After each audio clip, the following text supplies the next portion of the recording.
Tell me your name. Domingo Nolasco. Where in the Republic of Brooklyn did you grow up? Bushwick, the dark side.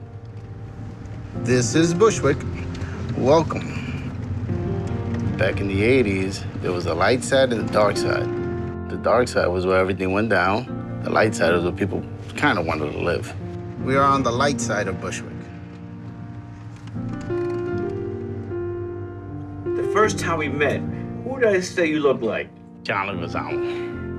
All the time, people run up, can we get an autograph? And I'm like, sure, absolutely. And I signed Domingo Nolasco on it. And they're like, yeah, wrong guy. I showed him your picture. Oh, yeah?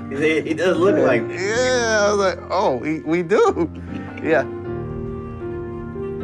I was born in the Dominican Republic in 1982. 35 years later, I'm here. I came to the United States when I was 3 or 4 years old. And I've been here ever since. The Brooklyn hustle is, Brooklyn has a way of teaching you things. You grow up in an environment where you see so much. It taught me, how do I get out of this? How do I progress in life? But instead of me dealing illegal stuff, it taught me how to deal, hey, you need this, let me supply it. My first business was a bodega. I rented cars to people. That became a big headache. I sold all the cars off and I continued the mechanic. I opened up a spa, like a nail spa, and taking hair off of people and all that. Since I didn't know anything about the business, I hired a couple of people. I crashed and burned. After that, that's when I started the chicken farms. So how we doing here, D? I own 6 chicken farms in the Dominican Republic. Looking to grow more. The weight looks good. This is my motherland. I'm alive here, the ground, the soil, my roots, everything that is about me is Dominican Republic. We're gonna walk into my new venture, which is pig farming. These pigs are 4 months old, and soon will be ready for sale. And then we have a mother that just gave birth.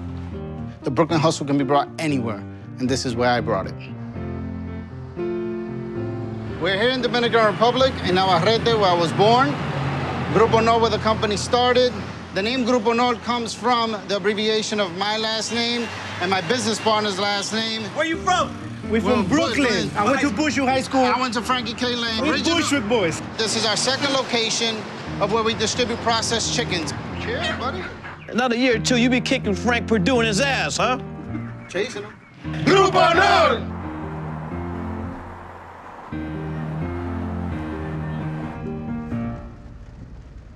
I was driving for a livery car base with a radio, big antenna, dispatch.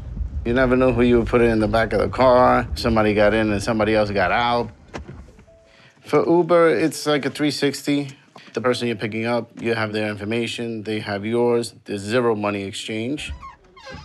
And also the livery car base, you would have to drive, let's say, of a state. The possibilities of you getting a call to drive back was zero. With Uber, you can pick up calls along the way of your route coming back home. It's a continuous call pool. I leave one person, I pick the next person up. What terminal are you going to? 2, man. 2? Okay, cool. What I like most about driving is the interaction with people. So where's the best Dominican food? Well, besides my house, let's see, let's think about that.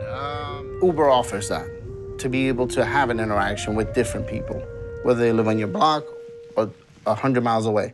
How often do you go back to the DR? I try to go every month. I have a free plane ride, if you want to call it. How do you get free rides? I'm actually a flight attendant besides this. Oh, man. Yeah. If a flight attendant calls out sick, anyone that wants to pick it up, it starts sending alerts. Do you want to do this trip? So if it's to a destination that I want to go to, uniform is in the trunk, it's pressed, it's ready to go, suit up, and I'm going to the airport. One day, a couple in the back, and they're like, yeah, we're going to JFK. I'm like, okay, cool. Throughout the conversation, this alert comes through, and I'm looking at it, I'm like, did these people just tell me they're going to, like, Fort Lauderdale? I got to do this. And I requested the trip, and I got it, but I didn't tell them anything. I dropped them off. I suited up. and I went through security, and I'm there, you know, hello, good morning to everybody, hello, good morning. And I saw them, and they just froze. They're like, I acted like it wasn't even me. I was like, good morning, hello. It's me. Oh my God, and they come, they give me a hug. I'm like, oh, cool, cool, hey, I'll take care of you guys here, all the way down to Florida. I know they're still probably talking about it, like, hey, man, you're not gonna believe what happened to us. I like to just make people laugh. Once on April Fool's Day, I played a prank. A passenger was blind. You know, he comes with a guide dog. So I told the captain, stand in the front here, put some shades on, and hold on to this dog.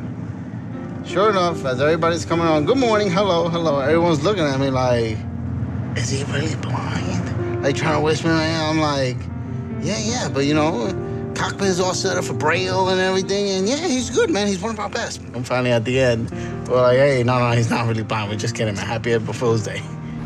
I was coming back from Jamaica to JFK, Jamaica, Queens. On the plane, I was literally saying, God, I'm close to you right now. The next girl that comes into my life literally has to fall on my lap. I was coming from Montego Bay. There was a little bit of turbulence. She kind of bumped me in the shoulder a little hard. I told her that's a federal offense. And she got a kick out of it. She went and sat back down. I bothered her the whole flight. Kept bumping my seats, trying to stop and have conversation. I gave you my number, and a day or two later, he actually called. So where'd you guys go? To a pizzeria. Hold on. I asked her, what do you like to eat?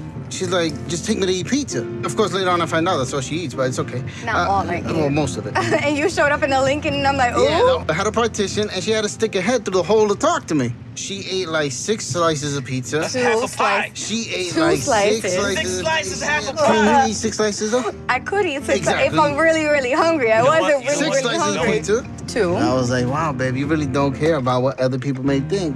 Yep, this is for me. After that, we just were around each other a lot. I just asked her, Hey, man, you want to be my girl? And she was like, I guess. 7 years later, I couldn't see myself for anybody else. That's my prize every day, is my girl. we've been together, ride or die. You prayed for it, though. Yeah, I was close enough, I think. I think he heard me. He was like, yeah, I got you right here. Doom. There you go. Count your Brooklyn hustle. My Brooklyn hustles are: uno, I'm an Uber driver. Dos, I'm a chicken farmer. Tres, mechanic and paint shop. Cuatro, I'm a pig farmer. Cinco, I'm a flight attendant. Seis, auxiliary police officer. Since when? Since 3 years ago. The moves for me are, how can I acquire time? You can have all the money, all the materialistic things in the world. Don't mean anything if you don't have time. My dad died when I was a little kid. I didn't have a connection with him. I wish I did. I try my best to work as hard as I can earlier in life so that I can spend it doing the things that I actually enjoy doing.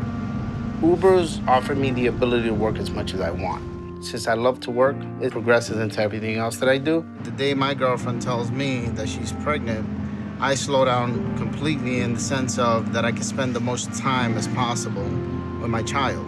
No one has success without failure. The failure shows you how to navigate the road of success. So whatever I gotta do when it comes to business, work ethic, anything along those lines, I'm gonna do it to be able to do that. That's the next hustle. Time. Yes, time is everything.